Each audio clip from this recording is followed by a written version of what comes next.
Welcome back, guys. Today has been an upper body day for me, and I did chest, back, and shoulders, and then I ended my exercise off with some biceps and triceps. So yeah, let's get into the workout. I started off with warming up with the band and the light dumbbells, and that took about 10 minutes for the usual warm-up. Then directly after, I went to warm up with 30 kilos on a slight incline dumbbell bench press, and just from there on basically went up in increments to try and see where is my current strength level when doing incline dumbbell press. Because I can do barbell incline press, and that's about like 80 kilos, and that's for like 3 sets of 8 to 10 reps in that range. So here I've really pushed myself to try and get to the same point, and I was able to. I mean, I got to 40 kilos, and this was the heaviest that I went on the incline. I would say that this incline is a bit more flat than the incline bench press, the barbell bench press that I'm doing. So therefore, over here, it's transitioning more into a flat. So therefore, the strength and the weight that I can push is a little bit heavier. If I would go on a higher incline, this would definitely not be possible. I think then I might like cap out at 35, so I might just try that the next time around. And also here, every time I'm pushing, I can see that my hips are lifting as I'm using leg drive, but I'm not really pushing myself into the bench. So after doing basically a vertical push, which was then the dumbbell bench press, I went over to do, we can just say, like a horizontal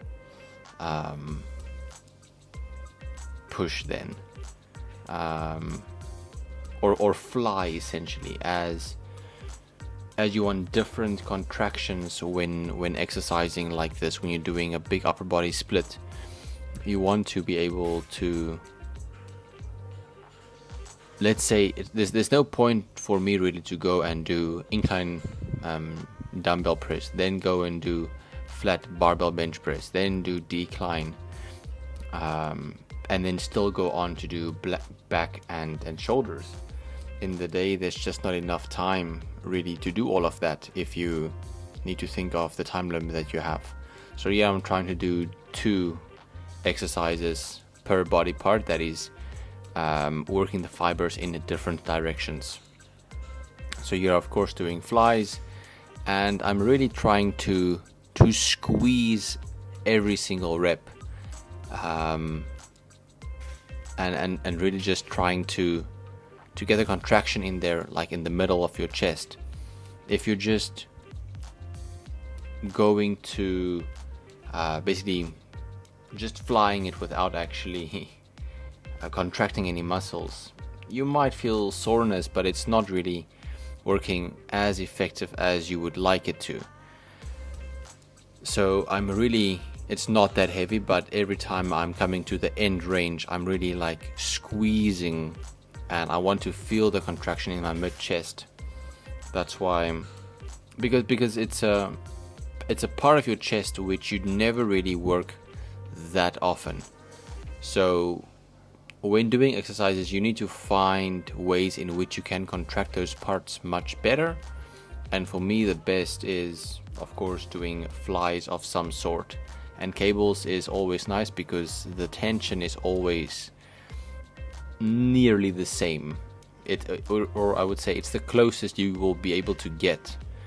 So it's like a linear weight stack that goes all the way through your muscle. Maybe at the very end range it's a bit less because the angle of the cable changes.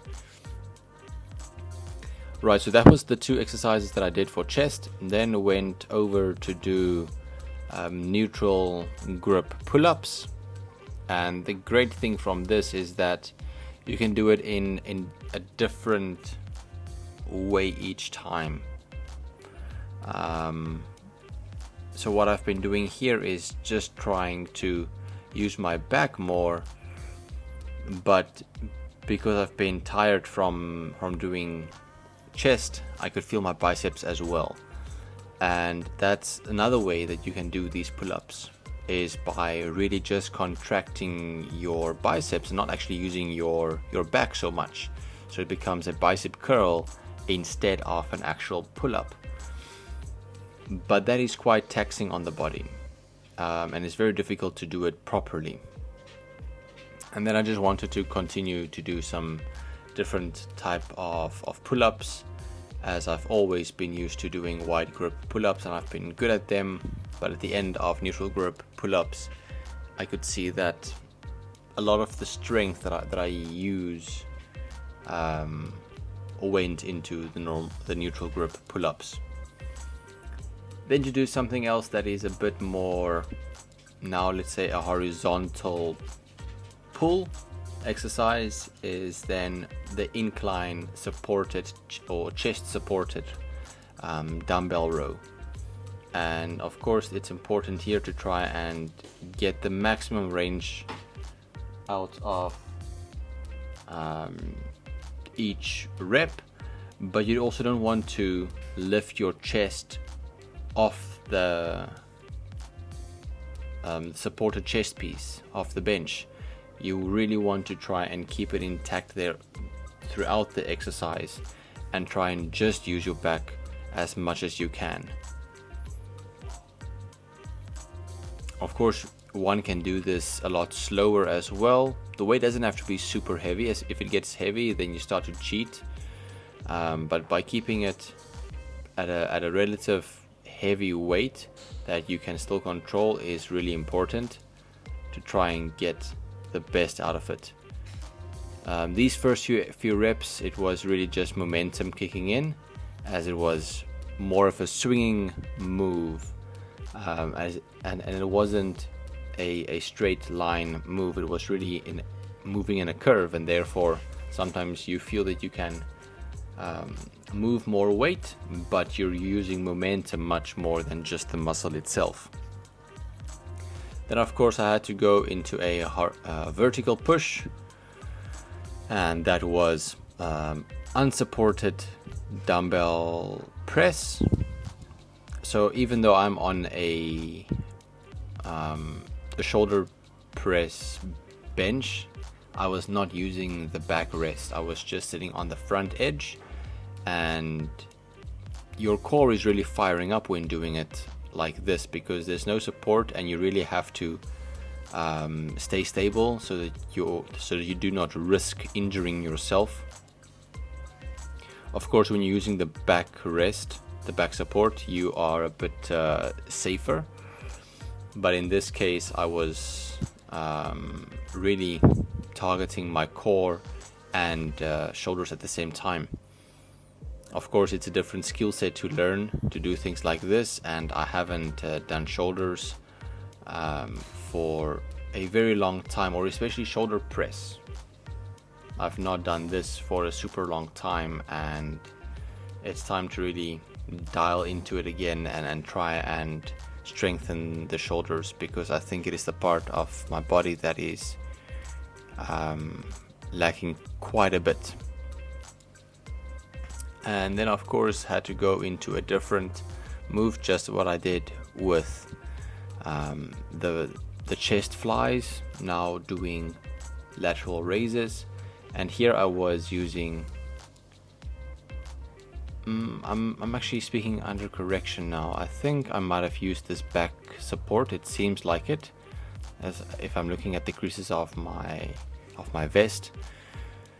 So yeah, I did use the back support to try and keep the move as steady as possible throughout. And you can see it's only 8 kilos per hand, it's not heavy at all, but doing it controlled and basically doing it in a Y shape instead of a T shape, you really start to hit your lateral head very well. Then I had to do some extra bicep and tricep work.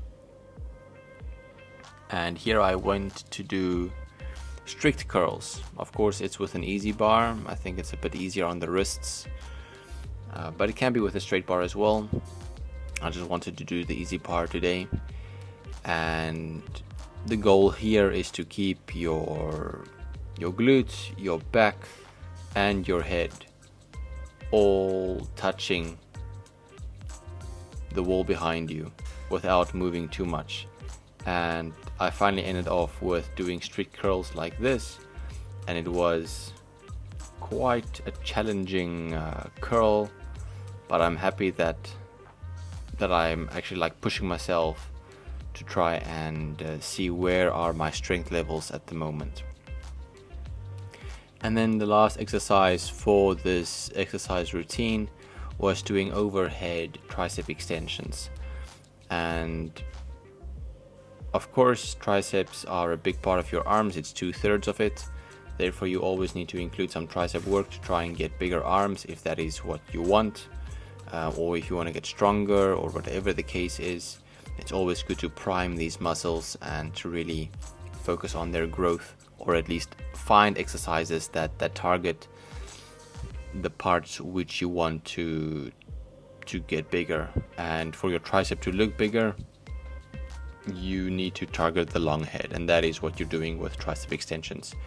You can do the exact same by having the pulley a bit higher, and then just doing tricep extensions, but basically like pushing it down. So you can do a straight bar push down or even rope push downs as well. It's going to do similar things, but I just feel doing this, it's a bit more difficult, and you really just try and use the triceps as much as possible. So right guys, that was it for my upper body split, and I think it went well today. If there's anything that you want to get clarity on how many reps and sets I did, drop a comment down below. And if you're enjoying this content so far, please consider subscribing and liking, and I'll see you all in the next one. Bye bye.